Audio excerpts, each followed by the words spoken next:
address the question later, do you think, of the people that are now saying they can create you a Grandmaster and you can buy Grandmastery and I am and all this sort of stuff? Oh, yes.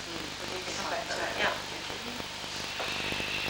I really recommend that you write down your questions and keep notes of them as they come up, you know, as we talk in the group and stuff. Because sometimes it's not the right time, but I really want to address all those because, as I said, that's where I get to draw out of my libraries this information. Or I'll say I don't know. Would it help you if we gave you the questions written and then you could send that bit in? No. No. I don't work very well like that. It's a secret of mine, part of my rebel self. I never read directions. Never follows the map. You do so. I saw you buy a map myself. Where have I got to go to this place? Was the first thing she said to me. Maps are different than directions. We were standing at the airport, we were looking at the map of Sydney behind the bank teller, and Phyllis said, now where is this place we're going to, and where do you live, and where are we now? Puzzle though, not a Yeah. So the other thing I would like to just say for in closing before we leave is that you probably all noticed that Elizabeth is running a video, and she and I have had a wonderful talk about this earlier, and she brought it up before I even got here. And her project is, because she is so fascinated with that very old video of me done in Canada, I don't know, 10 years ago now or something, that she would like to do a little bit more updated version. And I also have a video project of my own going on in the States, so it was a wonderful juxtaposition of projects. So she's going to video this week, and she videoed most of last week. Sometime in free time, if you would like to look at the videos from this weekend, perhaps Elizabeth can put some of those on. We're going to edit them down, she and I, and look at them and see what we can release. And the video formatting for Australia and Europe is very different from the United States and Canada. So we don't know where this is going. But I trust her to respect the privacy of individuals and your own process. And of course, when we do symbols and work like that, she will click it off. So you'll see her using the remote control, clicking it on and off when she feels like it's not appropriate to even film it for editing. So if nobody has, I would like to know though if you have some objection or some feeling inside of you that it's not okay.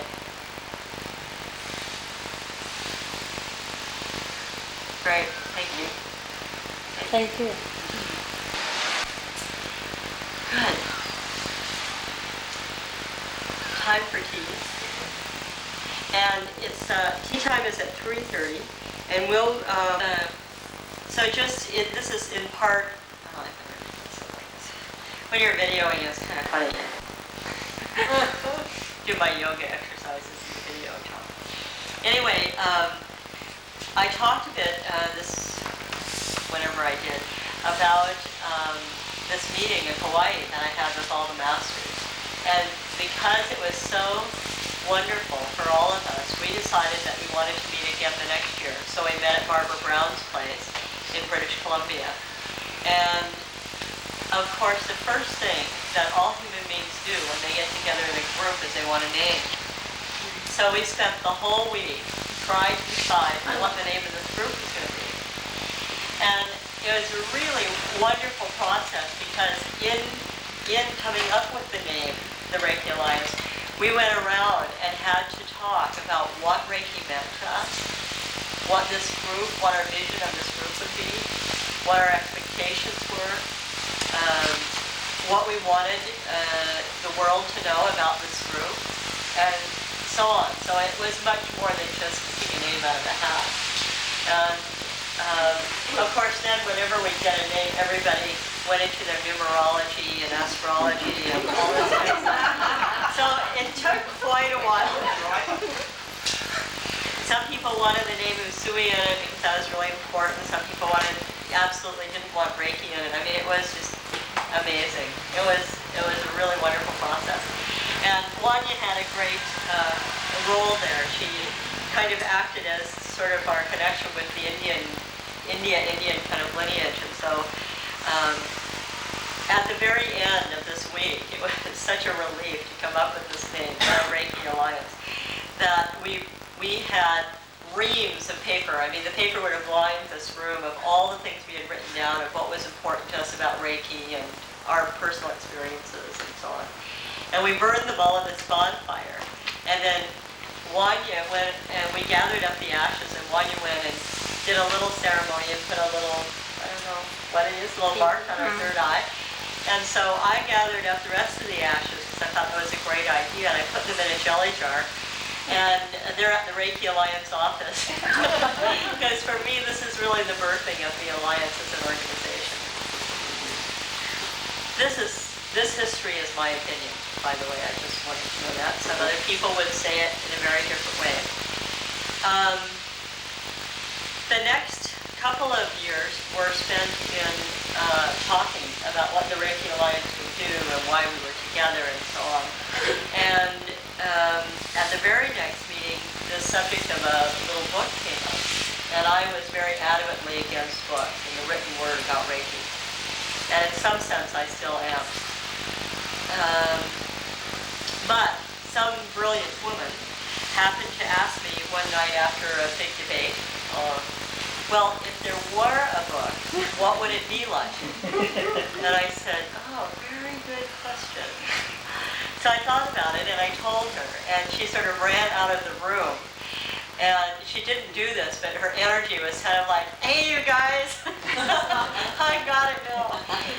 So we talked about it the next day of the meeting, and we all agreed that that's what we wanted, was something like that, a very small little book that was beautifully done, that would just tell the history of Reiki, and have the pictures of the masters, and that was about it, the Reiki precepts. So we charged, is that a word in Australia? Mm-hmm. We charged someone with doing the book and putting it together and writing the story and so on. And she ended up not doing it that whole next year. So at the end of the third conference in Port Townsend, Paul Mitchell was quite uptight, and he said, "Okay, so I'm going to do it myself." So he went home and just sort of in this inspiration of wanting to get it done, he wrote it down and had it printed for himself. So by the time the fourth meeting happened, he brought the book to the meeting and he said, "This is what I've done." And so the Alliance thought, oh. So we had a little committee and we reviewed the story and did some editing and added a letter from me and a couple of other things. And then we printed a whole stock of them. At that time it was 1,000 books or something. We were quite scared because there was quite a lot of books to print and everything. And everybody wanted to have something special for themselves in the book. So we ended up buying all these little things to add on a couple of pages in the back so people could add their own story to it and stuff.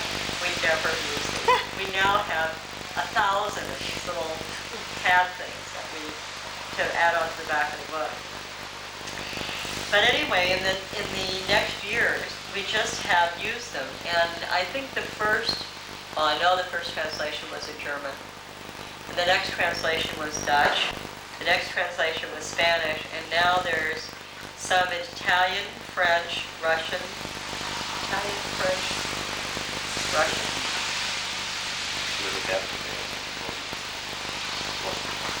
Was it not? Well, it's translated, but it's not printed. Italian, French, and something else. Did I say Spanish? No. So those are the languages that it's out in now. And about the Blue Book, sort of an aside, what's been interesting for me is that the Germans have always had a hard time with their translations. They've never liked them. We've retranslated it 2 or 3 times. Finally, a couple of years ago, I realized that it wasn't really the translation that they were upset about, but it was because because the book really didn't have the kind of completeness that they wanted, that there was something missing or off in the energy of the book itself, not the translation. So they kept complaining about the translation, but I always felt like it was something very different. And then I started looking at the book, and I realized that from the time the book was written, or from the time that the story ends in the book, to then was 10 years. And those 10 years hadn't been talked about at all. And that the energy in the very end of the story is a little bit on the weird side, because I wasn't clear about who I was at that time, and neither were they, and there was just all this mix-up. So I just felt like at that point that I really wanted to have a revision of the book be made. And and last year I wasn't very clear either, so that kind of got shelved because we had just printed a bunch of the books. And this year at the conference, it was really clear for me that the book needed to be revised or done something to. And the judge, interestingly enough, totally rewrote the story into a parable. Like they wrote it into like a once upon a time kind of story, which they have tried to translate back to me in English, which has never been successful. So I thought that was interesting that they had actually taken it upon themselves to do something else with the story. Linda Kaiser Martis is a Reiki master who I initiated, I guess 7 or 8 years ago now. Hard to believe. But anyway, she was on the first editing committee of the Blue Book way long time ago, and is again the chairman of the revision committee. And she came to me right before I came to Australia, and she said, I think the word is revisioning, not revision. And I said, oh, that's interesting. Well, what does that mean? So we talked a lot about the Blue Book and the kind of things that I wanted to do. And she said, what you're talking about is really a revisioning, not a revision. She said a revision of a book is like you change a couple of words or you write a new statement. And she said, you're talking about a whole nother way of approaching this. And for her, what she really doesn't like is she doesn't like this title, The Blue Book. She said she would like for us to say something else, but she doesn't know what the name of the book is, but we're checking that out. So what I would like to see in the new book that's put out by the Alliance is the history written as the teachings of the lineage, rather than a data history, which is how it's presented out in the book. I don't know really what that looks like, but it feels very different to me in my body, and I think that it would communicate very differently to students and to us as people who put it out. The other thing, and this is a pretty radical idea, the other thing that I would like to do with the Blue Book, or the revisioned book, is that I would like for the sale of the book to be open to any Reiki master, not just the Alliance. I feel very resentful with this in my hand and you say no, this is not available. So you, by saying that, you just lifted a whole pile of real feeling of, but why can't any student have this lovely gift? Because it is a Reiki gift to a student, and Reiki is a gift from God to us all. And you and your wisdom and friends put it down in a lovely way that everyone can share. Anyone who takes Reiki, this book, this story should be available to them. That's how I'm feeling. Like, literally, I felt slapped in the face when you said, no, you can't have that book. Because I am a Reiki master. And my life has been committed to Reiki. I don't know whether anybody else might react to it. So thank you for sharing your story, because you've now clearly been able to go to other people. Yeah. So I don't know, I don't actually know what will happen, because it's not up to me. I'm a member of the organization. For me, part of the organization, part of the thing about the Reiki Alliance as a group of masters is that one of the tenets is to steward the Usui system of natural healing. And part of that stewardship is to put out communication that has to do with the Usui system of natural healing, of which this book is a vital part of that stewardship for me. It's also important to me, and this is the other side of the coin, that members at the time that we decided to sell it only to the Reiki Alliance members is because this book is supported and printed by our dues and is supported by the financial participation that we have in the Alliance itself.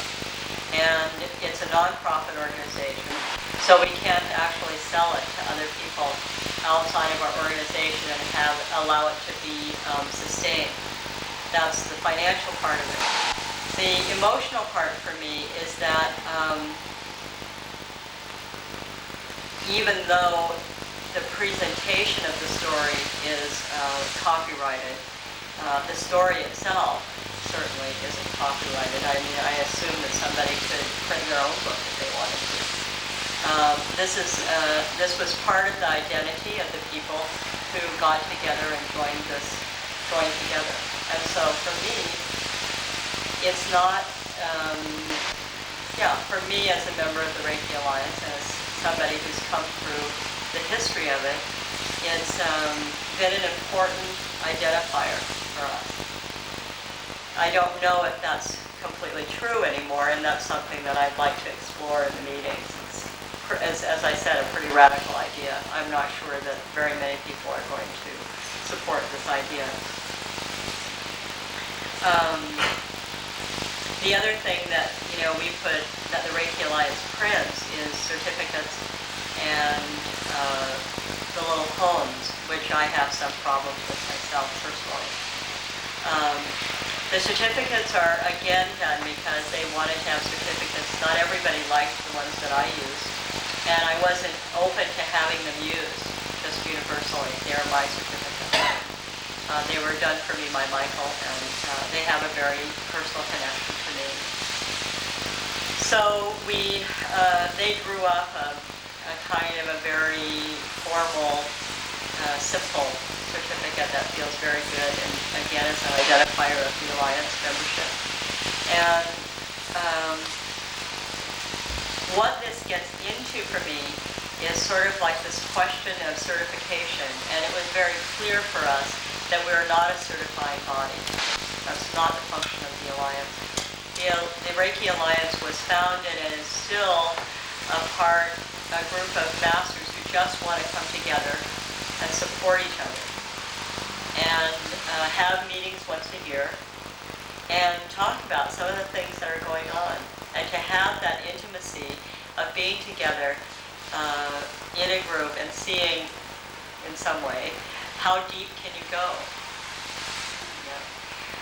So we have over the last 9 years or so really explored, I think, a lot of very difficult questions. And in the beginning of the Reiki Alliance, basically the membership was masters who were initiated by Takata, masters who were initiated by me, or masters who were initiated by those masters initiated by Takata. So it was a very clear kind of lineage that was represented by the Reiki Alliance. In the last 4 or 5 years, even before the Great Friedrichsdorf Address, people were already starting to want to become members of the Alliance, or people were saying, well, we don't know, and I don't know, what about this membership and stuff like that.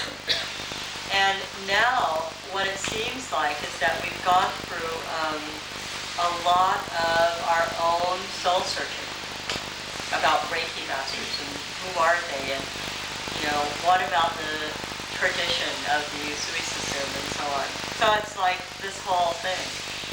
And as I said, it's like one of these pictures where there's a vase in the middle and the two faces on the outside. I could never understand why people couldn't understand why you could have an organization of Reiki masters.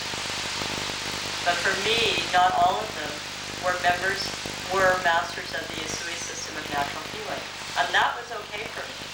because in the beginning, in the very, very, very beginning of my vision of this organization for myself, I really wanted space for people from the AIRA at that time, and for Barbara Weber, who was kind of, the other person at the other end of the spectrum, to be able to come and join, to be able to come to it.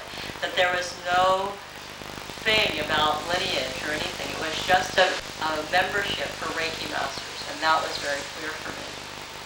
And it's still, for me, as a person, that's how I envision the alliance. It's an alliance of Reiki Masters. And there's a creed that we came up with that first year with all those papers and ashes and so on. And the first statement is, when we recognize all masters of the oneness of Reiki. And that for me is a very important statement. And I have always adhered to that. So then people said, but what about somebody who doesn't pay $10,000? What about somebody who's initiated by somebody we don't even know who this person is, and so on and so on. So I always had imagined that there were members who were members of the Usui system of natural healing, and there were members of other disciplines or other lineages, if you will. Although lineage, I don't know if that's quite the right word. But anyway, in the last 3 or 4 months, it's become very clear to me, for myself, what the definition is of a master of the Usui system of natural healing.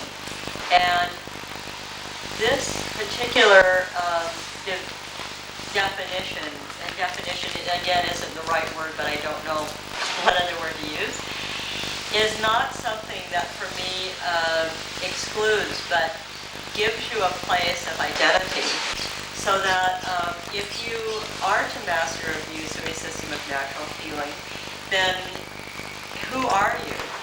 And my question at this point then is, where do you come from? What is your lineage? What is your belief systems? What's strong for you? When you start initiating Reiki Masters, what will be your priorities? What will be your tenets of mastery? And this is important to know, because lots of people, and I think this is where the confusion lies, is lots of people have not thought about this. So as they've initiated masters, they've grown into it. For me, it was always set up, so I didn't have to think about it. Like, I didn't have to think about, well, what should I charge? It was always $10,000. I didn't think about $5 a year or something for that person, and then they get to, because I tell you, phone bills and time of sending it out and stuff like that, it's a lot.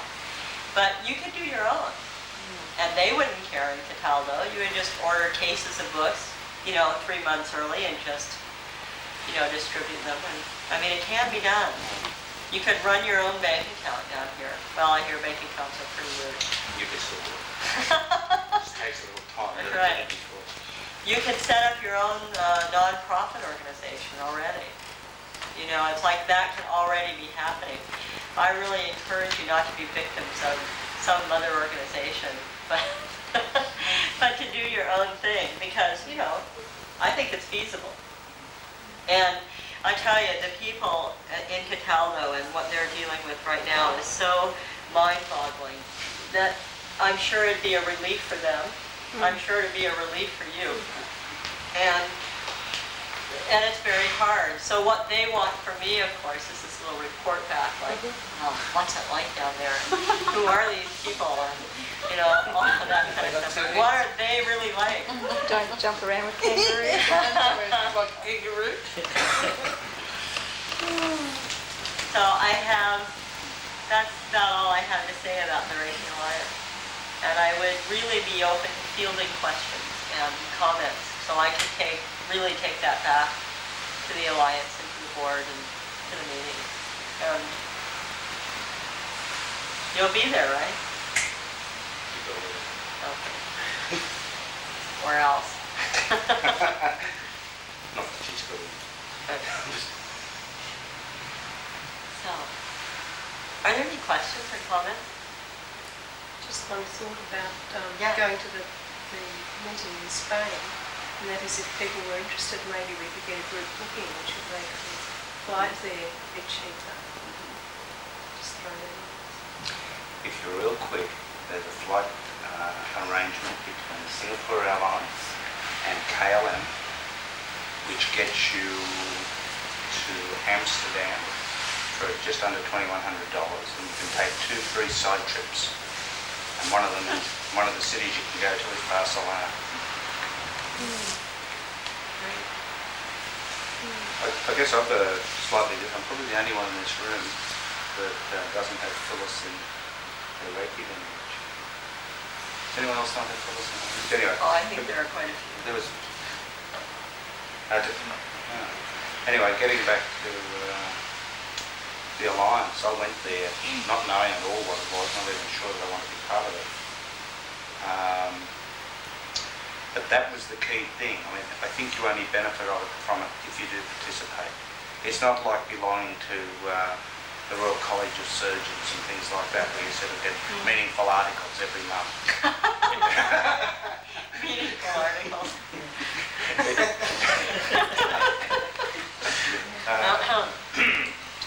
It doesn't work like that. What you take away from Alliance meetings, you take away inside you.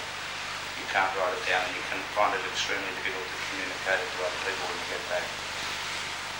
The way I look at it is basically Reiki. The way we use it in our own lives is for ourselves and our own growth. But there is also a, if you like, a good consciousness of Reiki masters, and that work gets done only when you come together. I don't actually remember. It says something like an association of Usui system masters or something like that. Is that right? I can't even remember it as well as that, but that sounds like Something like that. Is that kind of the official seal of the Alliance? Well, I forgot about the whole. Now I have to talk about something I don't like. See, this is for me where culture and Reiki kind of come together in not a very great way for me yet. You know, it doesn't feel good in my body yet.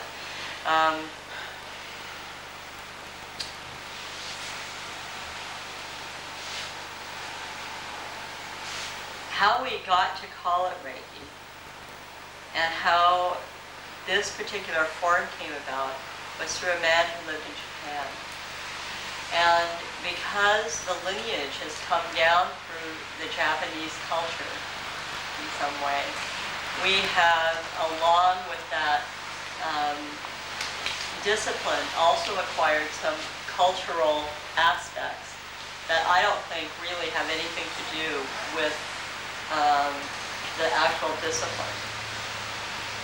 And I can't actually sort those out for myself yet, but this is my feeling.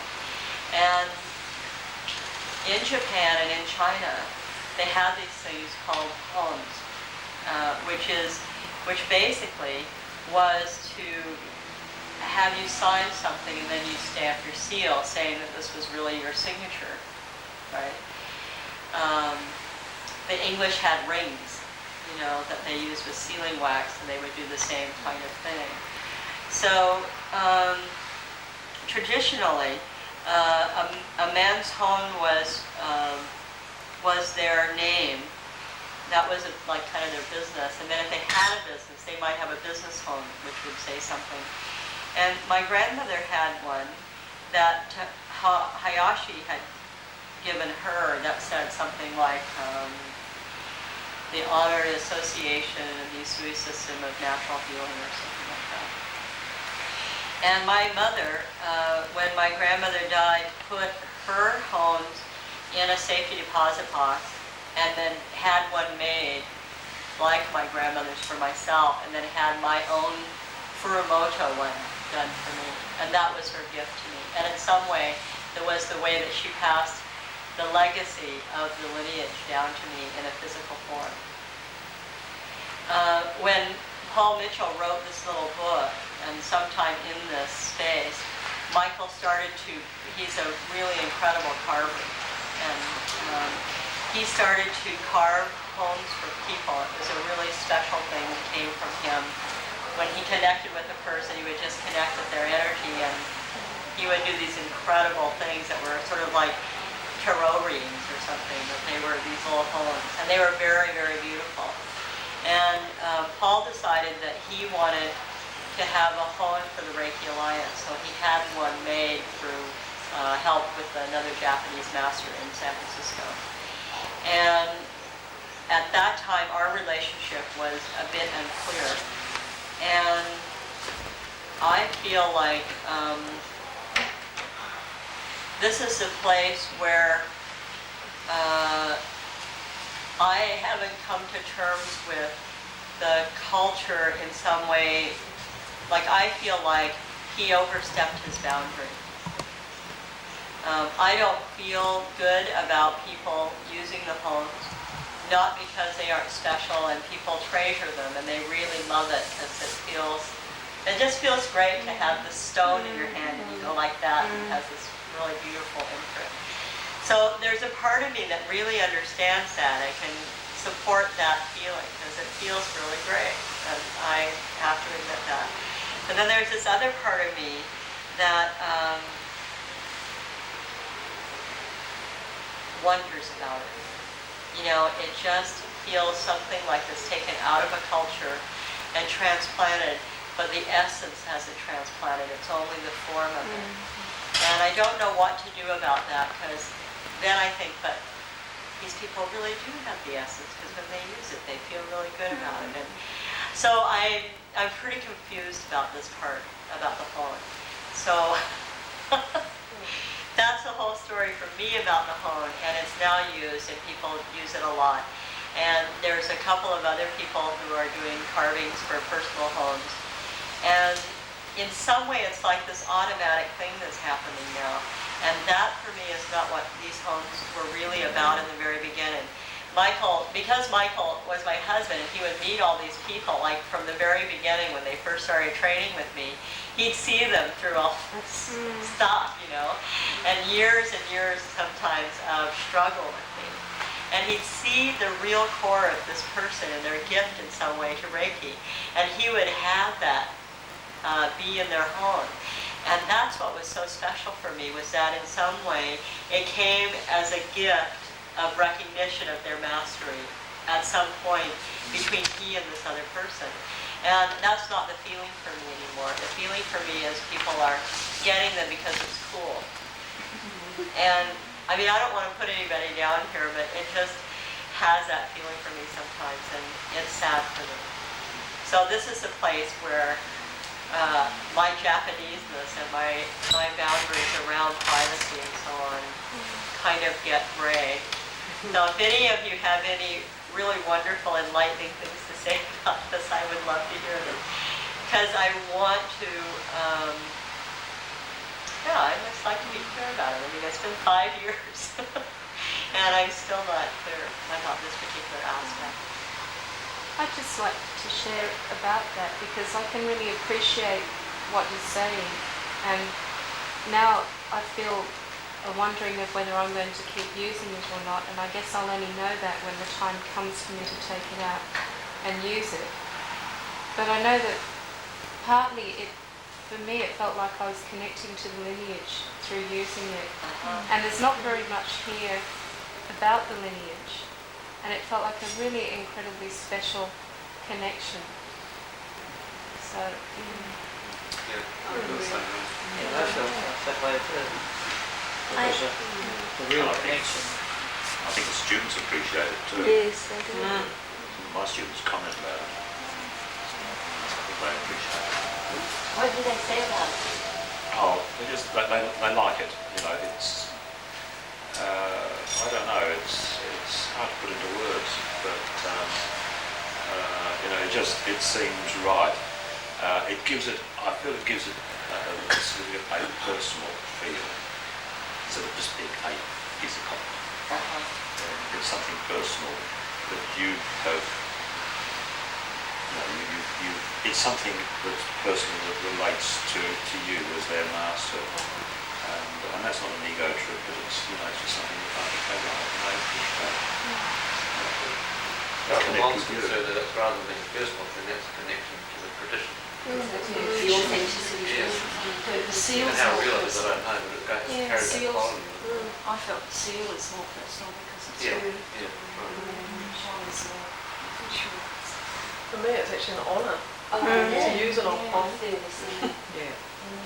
It's different seeing a master's certificate without the hon. To me, it distinguishes a master that sits in that grey area, you know, of the SUI system, you know, it's not too really sure but is a member of the Alliance anyway, but for some reason didn't want to take that onto their certificate. And it just seems very, very incomplete without it being there. And I treasure it highly. I mean, I don't see it as a part of my tradition at all. I see it as a part of Dr. Sui's tradition coming through to us. Privilege to allow us to use it to carry on that. Yeah. It's an honour to Sacred. use it. What? I really feel that. I don't think about the certificate without it. I just feel about the honour of using it. And I don't want a personal one for myself. I thought about it and I thought, no, this is complete just as it is.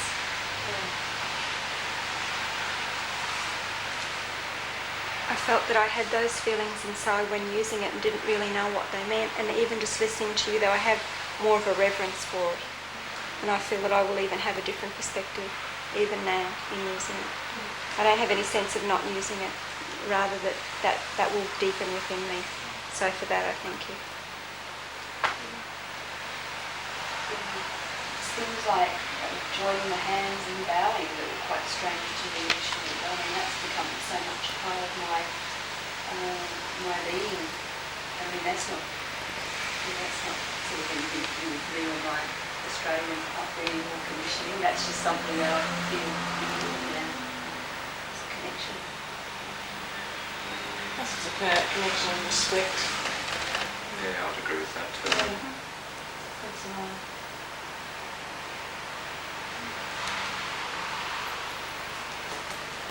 Thank you. I'm taking it in and it's working. Really, it's really helpful to hear that, because I feel like I just get from hearing you that it was a part of you I didn't trust, and I want to apologize for that. It's a part of growing, Phyllis. Yeah. You just took a step with us. Thank you for sharing that. We had to crawl first.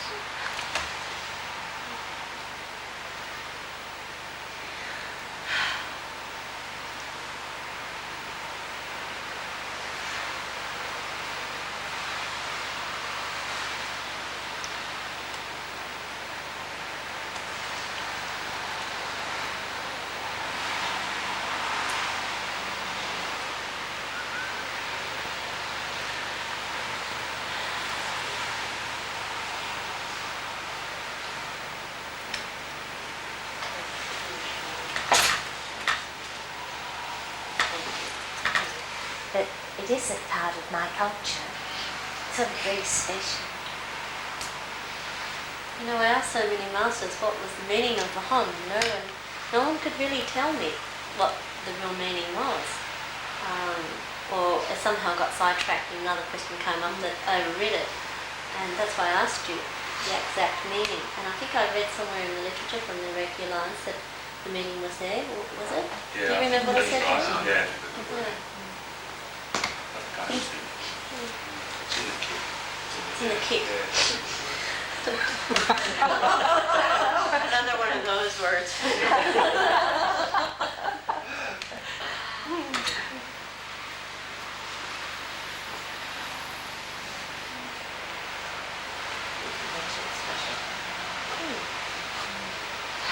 Anything else? I think also when the master has their hon, no master really likes lending their hon to someone else. In fact, you feel like, even though they're the same, that you just can't ask because it's theirs, you know? And that's their little special piece. Like we all have our own little seals on there with our names on it, and that's separate. Yeah, you know, the key exercises that we were doing the other day, one of the things that happens, like to any master, whether they're carpenters or artists or even race car drivers, they have whatever they work with, they imbue with their energy. You know, so their key goes into it. So of course it is very different. Very powerful force. I mean, I could have asked Claudia, I've got these certificates that you've given me, but I haven't got a harness stick on there, you know, and I went under incredible pressure at first. Where's our certificates? And I said, well, look, I don't have the hung to put on there, and I feel like I'm not giving you something complete. Can you just be patient with me, because I'd really like to put that there for you. And because now I've got that and I can put that on there, I've got this big celebration coming up with all the students who were patient to receive that in a couple of areas, to go now and have a party and celebrate the completeness of the certificate of the hung. Yeah, there's just one thing I'd like to say. Since I've done Reiki, I feel a Japanese connection. And yeah, that's I don't know how else to put it. It's not on a personality level, and it's got nothing to do probably with the here and now, but somewhere deep inside me, the way this energy is working and my connection with that energy, I feel a Japanese connection. Yeah, I feel I've been, I know I have been Japanese in the past life. I've had that shut down for a long time.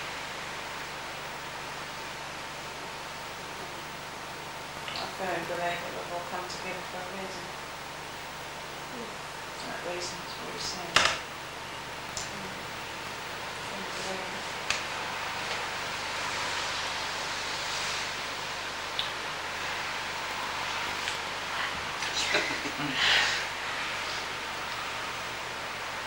One of the rules of groups is you don't whisper.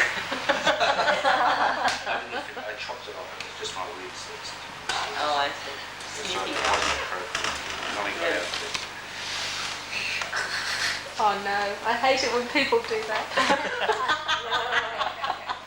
But if it's really inappropriate, I don't think I'll we let want it to go. hear it. Don't encourage me, it's the last thing you need. So I have another question for you, now that you've answered that one, had a little discussion. In the blue book again, there's this writing which is on your left there. What? The Reiki, Oh. which is in the blue book. People say that that's Takata's handwriting. Is that correct? No. Who actually did this calligraphy? Was that Paul or? No. I don't know.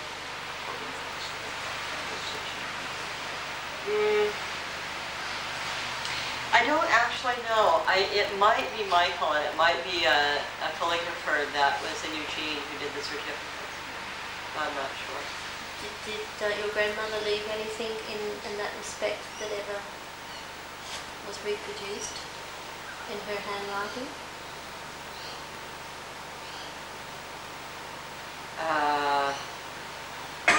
With writing the word Reiki or her interpretation? I don't know. Probably in some of her letters, but she didn't really write in Japanese very much. She wrote in English.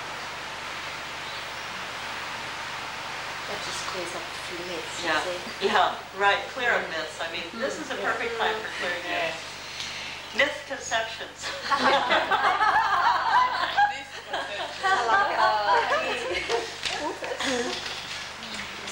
That's the use of the blue book, isn't it?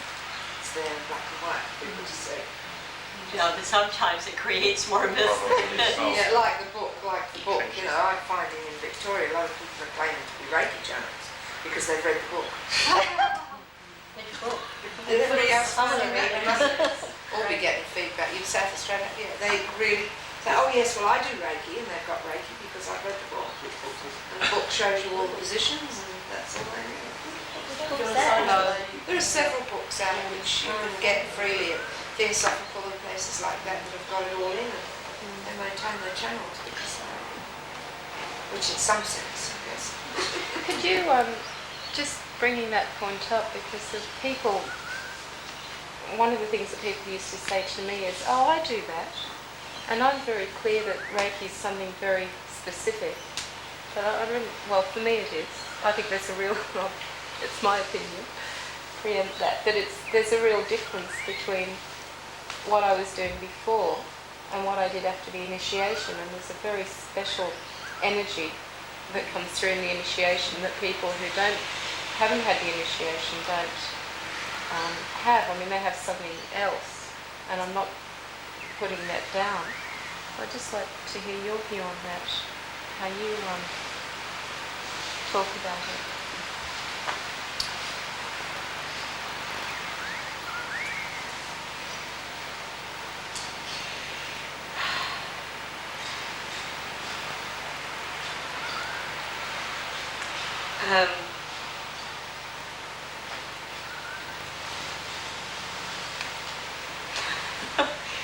Well, I told this little story, I think maybe it was yesterday, or day before yesterday, to the other group, and I will tell it again, because I feel like it most communicates what I'd like to about Reiki.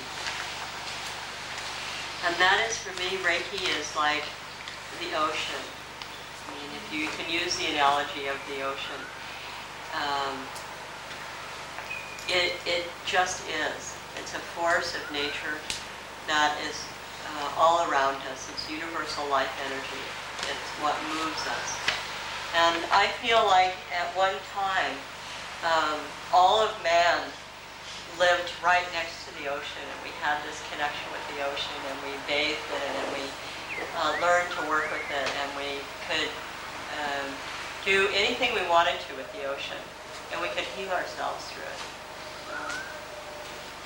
And for me, this was way before herbs or stones or anything like that. And then I feel like we started to move away from the ocean, and in various degrees, people started to really move away until they forgot even that the ocean existed. And throughout the ages, people have journeyed from the ocean and brought this message that there's an ocean out there somewhere to people, and somehow they've gotten a connection back to this ocean. It's my inside of himself, and there was an ocean of energy, but there was something more to what was happening. You know, he had the same feelings as most of you who have said, I knew that there was something more, you know, to this energy of laying on of hands, but I didn't know what, and so I searched for it, and I found Reiki. But your search didn't take 21 years or however long it took us. It just took a few months, some of you a few hours. And what I feel like he did was really cleanse himself and bathed in the ocean and became part of the ocean. And in that space, he was an inspired person. And he went to the mountaintop to acknowledge his inspiration and also to receive anything that was open for him to receive. He was just open. And I don't know what really happened on the top of the mountain. I only know that an initiation happened of some sort. And that he came down knowing that he knew. And from that point, you know, throughout the lineage, that's been packaged in some way so that we can also share in that inspiration. So I feel like, you know, he's an emissary from this big ocean, and no matter where we are, how much we've forgotten, there's this connection that happens. And the really magical part about this particular connection is that it's solid. You know, there's no going back, there's no turning it off. there's no, it doesn't seem to be any boundaries about belief systems or, age or any of those kinds of things. And I really feel like some of us remember the ocean, it's like that's how people go, oh yeah, I laid on hands a lot, or oh, I found myself doing this and didn't know what it was, and that kind of thing, We have these archaic, ancient memories that we come, and we're just got the connection now. And in some way, a lot of the arguments that are happening these days about the expression of what I call the expression of Reiki is really simply arguing about something that's not very meaningful. The connection is to the ocean, and eventually when we get finished with what colored clothes we wear and all of that kind of stuff, then we'll start making our own pilgrimages into the ocean, and it's the depth. It's like the ocean is depth. There's so much more that if we just drop down rather than swimming on the surface, that there's so much more inside of that. So this last weekend I told people, you don't have to be a Reiki master to get the depth. It's one way, but you don't have to be a Reiki master to do that. So for them just to challenge themselves to see what their path is in mastering. In this whole scenario, for me, Reiki masters are simply people who have a commitment to going back and forth and connecting to this ocean and going deeper. And on that path of going deeper lies, and part of the way that we get deeper into this ocean is by doing initiations, because it's a very special way of connection.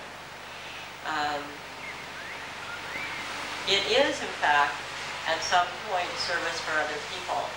But for me, the real value of doing initiations, the real value of opening yourself to doing classes and so on, is simply to go deeper inside yourself and to awaken these ancient memories of who we are as human beings and the mysteries that we hold inside of our bodies that are available but not known right now. And so I don't feel like, and my experience is actually, that the people who have done like Christian healing, laying out of hands healings on me and so on, it all feels like Reiki. I feel like that the specialness is that it's strong, it's clear, and it's connected. And somehow it happens in these four, little window of time. And the real blessing for me is that when I go into doing the initiations, that the people who are sitting there trust me so much that they're able to close their eyes and just sit, not really knowing. You can describe minutely, physically what you're going to do, but they know that there's something much more happening. And yet they sit there with their eyes closed. It's like little kids, kind of like, what's next? And it's our job, as far as I'm concerned, to be trustworthy of that kind of trust. And part of that trustworthiness for me is going deeper and plummeting into who we are, into this depth of this ocean. And we all have our own personality and viewpoint kind of stuff to work out, and that's really fine. You can't go deeper if there's lots of surface turbulence. That's not possible. So that for me is sort of an overview of how I see this whole world of Reiki. And that feels really good to me. and it feels right what's happening.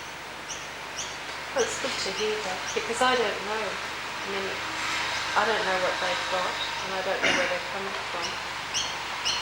And when people ask me that question, I find it really hard to give an answer. I mean, I can say I don't know and then give my opinion.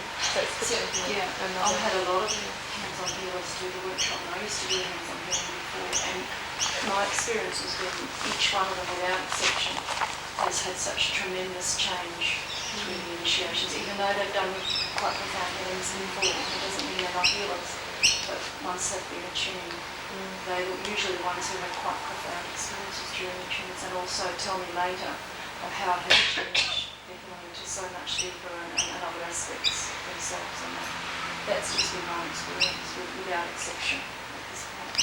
Right. But I don't feel the energy is different. No, There's only one feeling. but the attunements themselves Same are what are function. taking them deeper. Is that what you are saying? The attunements themselves are what are taking them to a deeper level of the same Yeah. energy.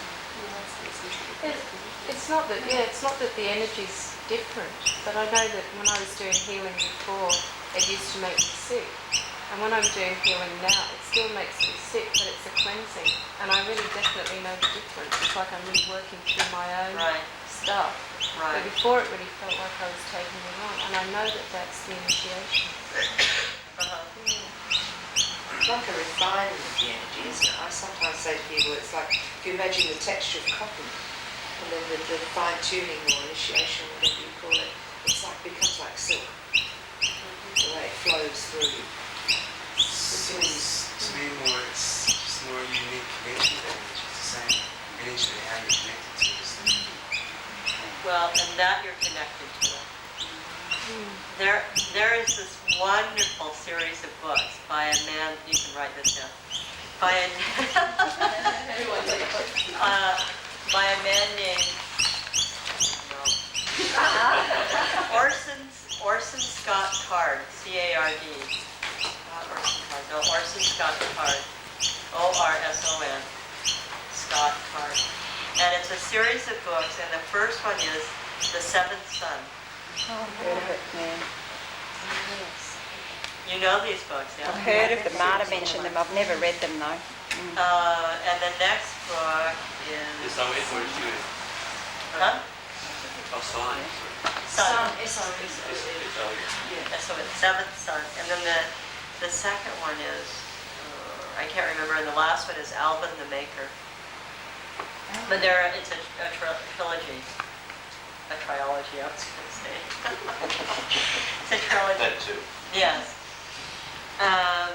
And it is really a wonderful, it's in the science fiction part of your library. And it's a really wonderful series of books. They're very easy to read. And I feel like that you would relate to the, just the framework, the analogy of the story. The message that I got, which was really special for me, there are two of them. One is that when we're born, we're born with a gift, or several, but with a gift. And that in the old days, the ancient days, people were named for their gift. And it wasn't clear whether you were named for your gift or your gift was named for you, or something like that, you know? And people recognized it. Midwives were the people who really recognized this, because when the baby came out, they would feel this energy and they could tell what the gift was most often of this child. And it's a really wonderful thing to think about, because I feel like what happens with Reiki, as I keep telling people that it makes you individuals, is that it brings out, it highlights this gift once more for us. And we get to see what our true gift is. You know, we get to see what our true gift is. And most often, we don't see it or recognize it. We haven't a clue what it is, but people around you can start to notice what the gift is, and pretty soon, you know, it's out. And those masters who have worked a long time in Reiki, I feel like you can, in some way they get narrower, and in some ways they get bigger because they really hone this gift, you know? So it's like, I feel like I'm beginning to find out what my gift is. And it's like I have to eliminate all those other things I used to do that somebody else can do because they have this gift and I don't, and that's okay. Because I can use that energy then to really develop my own gift rather than trying to be the Renaissance woman and do everything, which is what we're taught to do in this society, you know. Well, that means I can go and get it cleaned the next thing I've done. Exactly. Great. So the next thing for me that I learned is that this man about the book is really, he calls sort of like it's the devil kind of aspect, but he calls it the unmaker. And what he learns in the book, his name is Alvin Maker because his father is a cobbler or something. Anyway, he makes things. So he's called Alvin the Maker, and the maker part is his gift. And what he does is whenever the unmaker, he feels the unmaker as a little boy, he starts weaving baskets in the grass or something like that, and he makes something. And what he learns throughout these books is that the making allows the unmaker to go away. You know, just the act of creation. And then he finds out later on in the whole stories that the only way to truly make something and create something is to be in it, is to be a part of it. That's the connection. And once you have that connection, whatever you make is good. There's no way to be connected to something and make it and have it be bad. And I feel like that's such a truism about Reiki. It's like self-healing. We take responsibility for our lives. We make it, when you are doing the initiation, you are a part of that creative process. And you can't make anything bad in that space. And it's this really beautiful, neat story about that. And I feel like all of us have gone through the stages that Alvin has in his life. And that's why I think it would be really neat if you were interested to read these books, because there's this one really great scene where he talks to the cockroaches in his room. Oh no! You guys will probably really relate to it. But he does something really bad. He wants to get back at his sister, so he calls all the cockroaches to him and he says, "Are you hungry?" Oh. And he goes, "Yeah, I'm hungry." He says, "There's food in the next room." And so he gets all these cockroaches to go to his sister's room. Well, of course they start killing the cockroaches. And the cockroaches come back and they say, "Hey buddy, you lied to us. There's death in the next room, you know."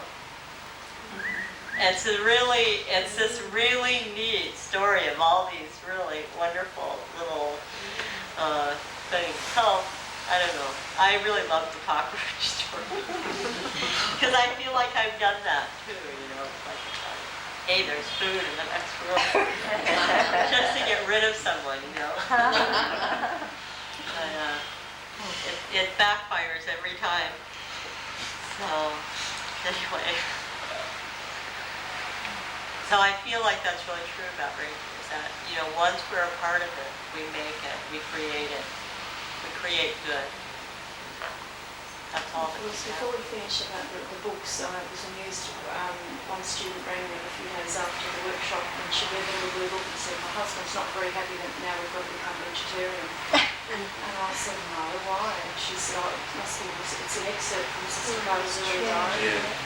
And so every time now I hand out the books, I just sort of mention it, take in context. She doesn't say in there that you have to be a vegetarian at all, but it's interesting how people... That's just Reiki people are all vegetarian. Yeah, she thought that's what she had to do. Right.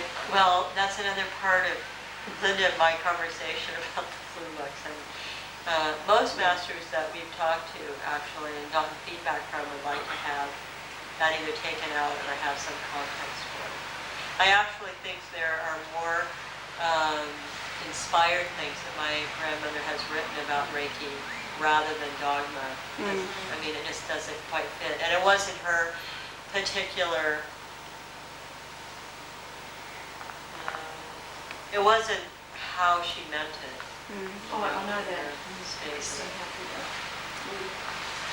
So no, I am not a vegetarian. In case you didn't see my hand raised. And neither was she, actually. Neither was Buddha. Anyway, just to get that mythology straight. Talking about mythology. Hardly any of the Reiki masters are vegetarian. It's really interesting because I feel like people have gone through that phase. Like when I first got into Reiki, everybody was a vegetarian. I mean, it was like I had to sneak out to get meat. And now in Reiki master conferences, I would say 2/3 of the people there eat meat. And the vegetarians really have a hard knock away. We did real good. I didn't know why, but for the first 5 or 6 days it was all vegetarian. And it was terrific food. And then they started putting meat with it. Quality just went whoosh. Really? Yeah. I didn't notice that. You have to get you away from that. That means for that group. That means for that group. No, we're talking about the World Conference. Oh, right. New York last year. I didn't notice it. I thought it was good all the way through. Could I ask one very small question about mythology? Oh, absolutely. Thank you. Obviously. Can you tell me when abouts Dr. Kayashi took over from Dr. Zuri? There's no sort of mention of a date or a time. No, I don't have a clue. From going backwards in time rather than trying to figure it out,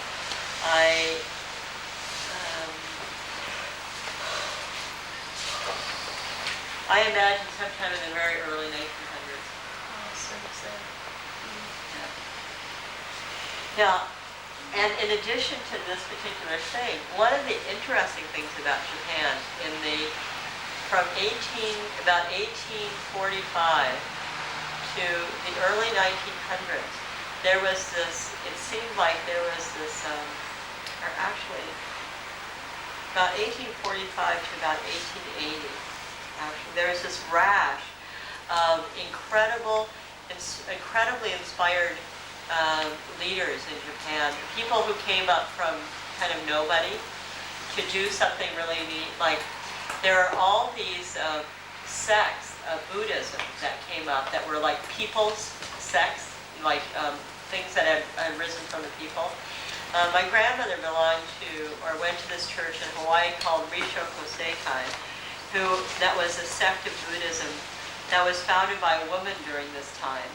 And she really believed that it was just, that simplicity was it. So, and that the church had to belong to the community.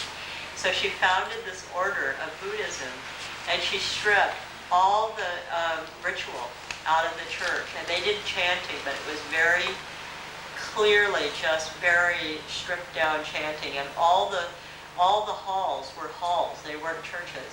So that they could clear the chairs out and use it for schools or community events or whatever, that the altar was a part of that. So, and Aikido was also developed during this time, and Jōrei, and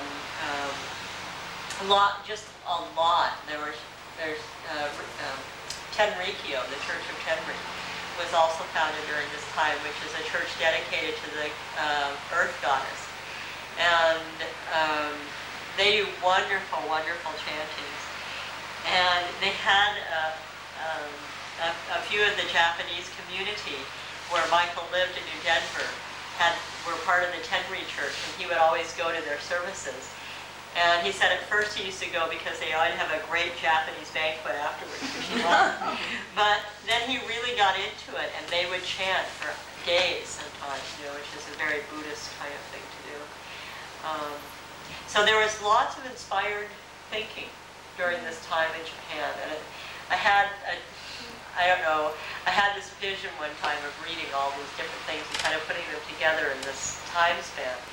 And seeing that there was just this shaft of light that hit Japan during this period of the mid-1800s. And wondering if these people knew each other. I often wondered if they somehow met along the road or something and talked to each other and said, hey, you know. Probably met before they came in.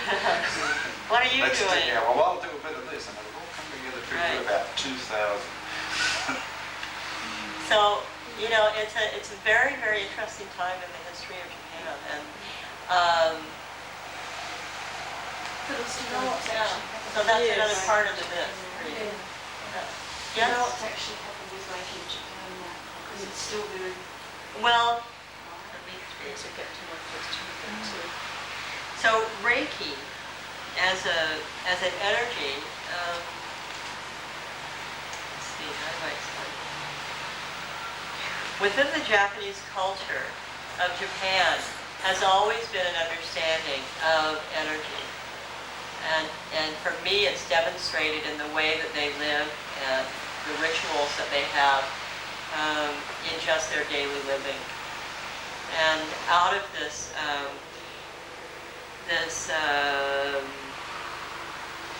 ancient way of working with energy has come martial arts and all the arts that, and just the way of the Japanese culture, or the old culture, I should say. So, for instance, I met this old man who's now, I think, 73 or something, a few years ago in Hamburg, and his father, he said, was a Reiki master. And he said, you know, my father always had this energy in his hands, and people recognized him, you know, since one of these recognition of gifts, that he had always been a healer ever since he was a kid. So at some point in his life, he just knew that he was, you know, he developed it and became a master. Now, he wasn't really initiated by anyone. He just was recognized as a master because that's part of the cultural milieu of Japan, you know, yeah. And he said that when he was a kid, that he was really afraid of his father because his father was very psychic also. And really, you know, he didn't like this part of his dad, and he didn't like this part of, you know, being with his father. So at his father's death, his father wanted to pass this energy on to him, and he didn't want to accept it. So he ended up going into acupuncture and developed a whole other branch of acupuncture, his whole other way of doing it, but that was his way of channeling that energy.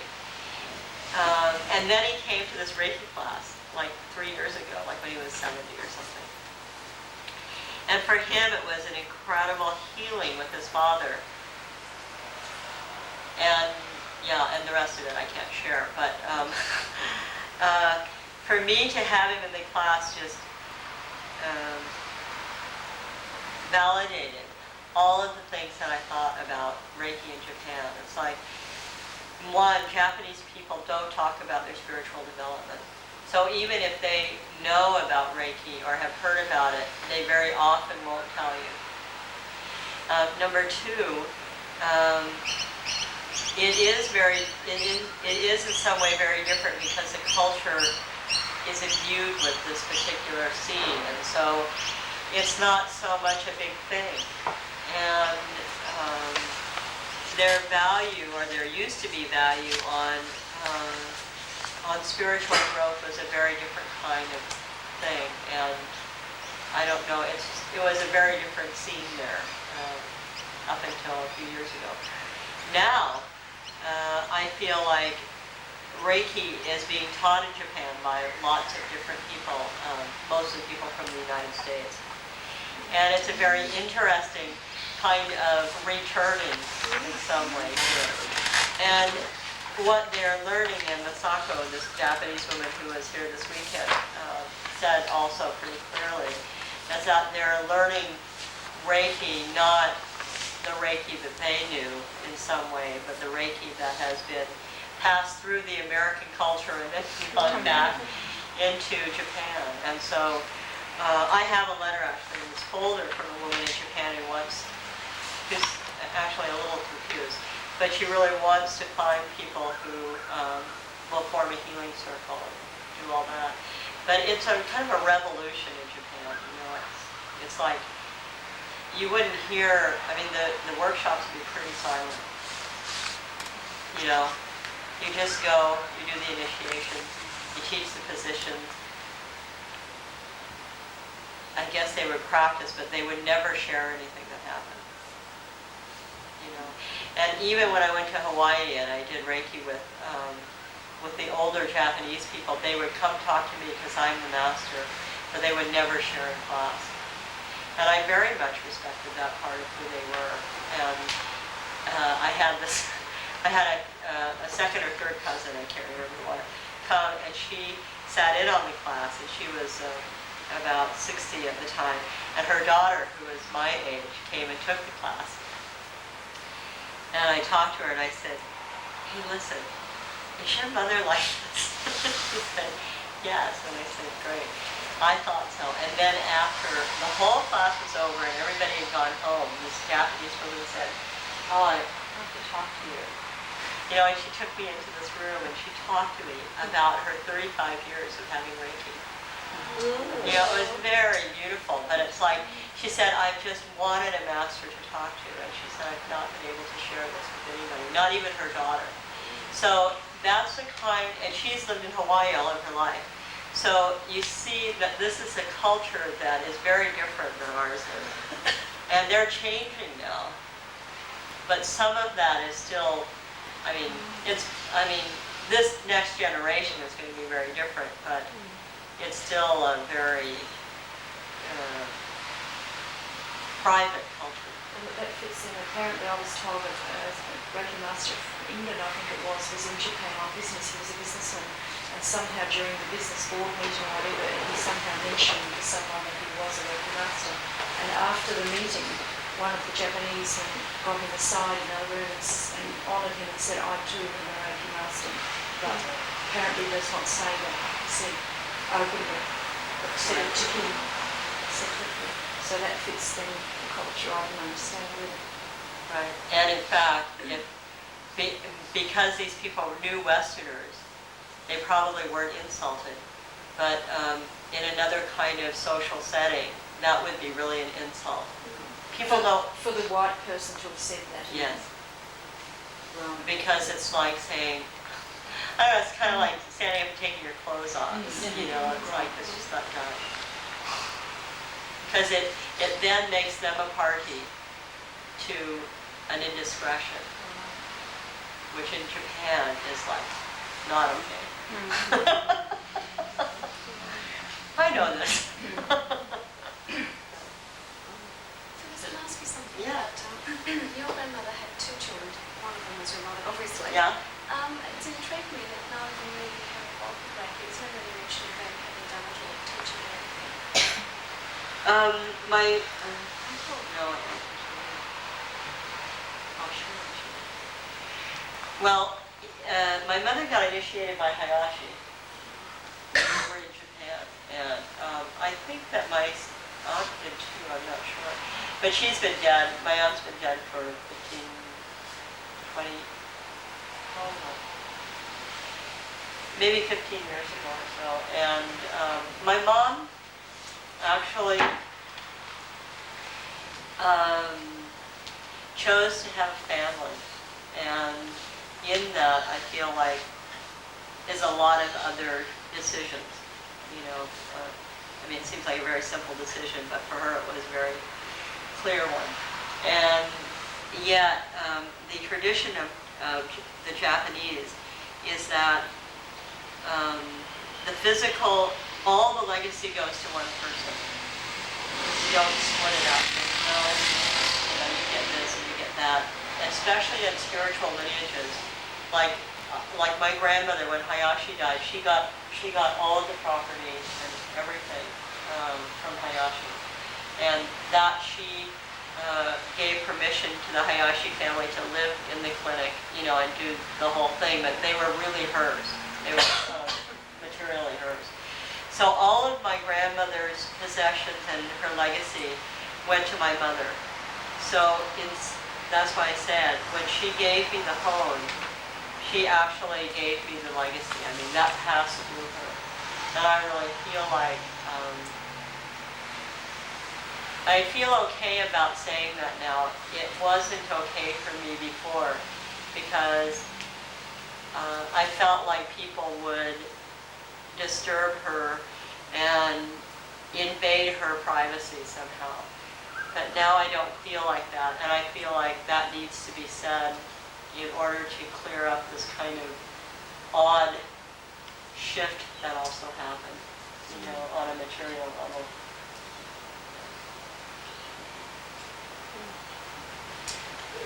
In the video that was made some years ago, you mentioned that your grandmother taught in a non-verbal way. That statement interests me because I feel one has to be quite verbal in one's teaching, as well as obviously as a physical aspect. Can you comment on that?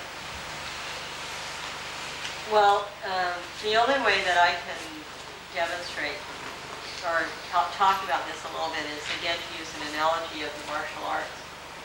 And in the tradition of martial arts, you're shown a form and then you get thrown all the time. You just go and you get thrown and get thrown and get thrown.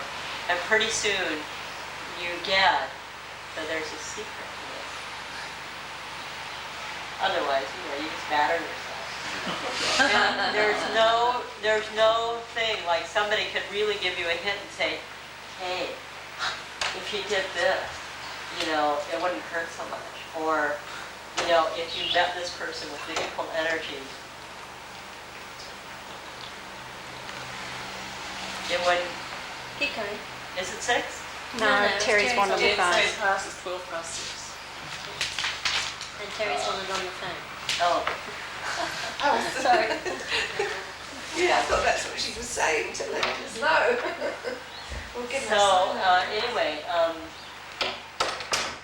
so I feel like that's the way my grandmother taught. So it's about like learning by experience. Learning by Yeah, experience. I understand that. And for me, what she always used to tell her masters, and what she used to tell her students was, she'd initiate her masters, she'd, you know, teach them the initiations, and then she'd just say, let Reiki teach you. And that was it, you know? And so, you know, I bang, you know, you just bang your head against the wall so many times and you use the door. You know? So that's the kind of teaching that she did. And I feel like, in some way, we're still doing that, but we have a lot of verbal stuff to ease our consciousness. And I would really encourage all of us to, including myself, to really listen deeply and see how much of that we really need in our classes, the verbal part. Because I feel like there's a lot of caretaking, and yet there is care that needs to be given to it too. So there's just this balance, and we can talk about that when we talk about the classes of form and essence and that balance between the two.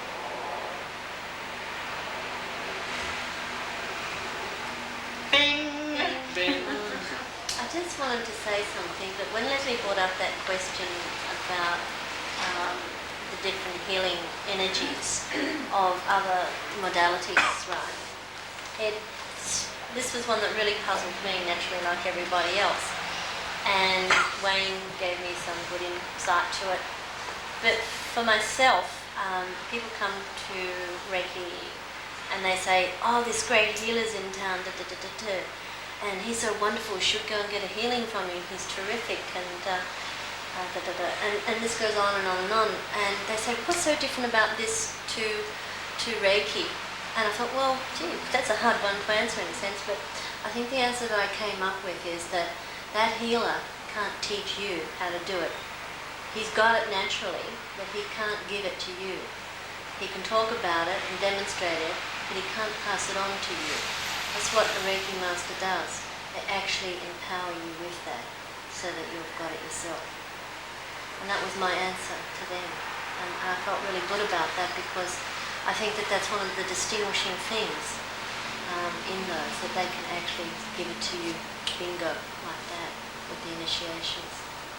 Would you agree with that, Phyllis? Yeah, I feel like it's a little out of context. And I want to go to dinner and I don't. Good. Want to do anymore. But please. Yeah. So, let's see, tonight.